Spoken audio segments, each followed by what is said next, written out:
gave HR all the paperwork when they hired me, and everything was so far was good. So I thought months. I got hired in the end of August. I took the job on the I don't know, the 1st or 2nd of September. And that school had already been in session for 5 weeks. So the teacher was leaving to take another position. That's a whole other story. So I was just sailing along.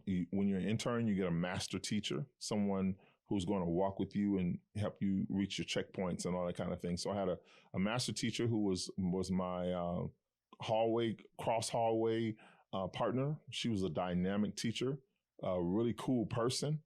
Shout out to Viola Rowe. She's cool people.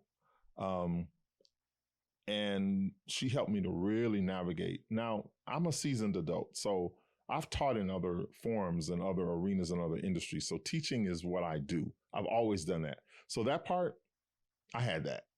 And this school gave you complete autonomy. They had a curriculum that they wanted you to follow, but they knew that you had to make adaptations simply because of where the kids were in their academic assessment levels. They were all over the place. It was tragic that I taught 9th grade English 1 and 10th grade honors English. My 9th graders, I had about 103 or 104 of them.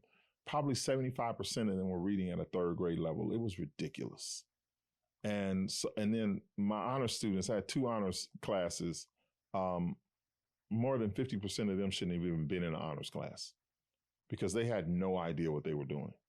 And it was like, what's going on here? What are we doing? We're just throwing kids anywhere? Are we just spinning the wheel and wherever it lands, it's like, okay, they go there, let it autofill. Is that what we're doing? Because now you can do AI and you can put in a kid's grades and transcripts and any of their other reports and say, hey, does this kid meet the criteria for honors or for AP or this or that? And it'll tell you yes or no. Clearly they didn't do that. So I'm navigating that. My master teacher is really helping me to navigate the landscape of curriculum and tools. Because in terms of teaching and teaching tactics and style and dynamics, I've got that. So January, I get this email from the HR. I call the university. When the university goes, oh my God, wait, what happened? And they acknowledged they dropped the ball. And now I find out back in October of the previous year, I was supposed to start one of those cohorts. By January, I'm supposed to be getting ready to start the second half of the cohort so that my internship at the end of that school year would be complete. Never happened.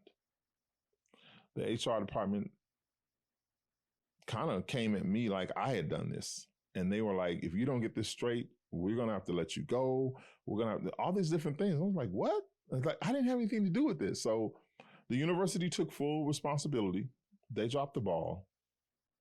But during that time, I realized in that moment what I really, really wanted to do. I wanted to teach college.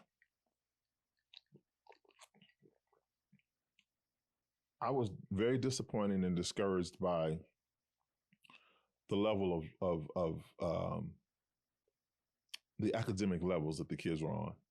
And so the stuff that I was having to teach them was remedial. It was stuff that was things that they should have learned in the 3rd and 4th grade.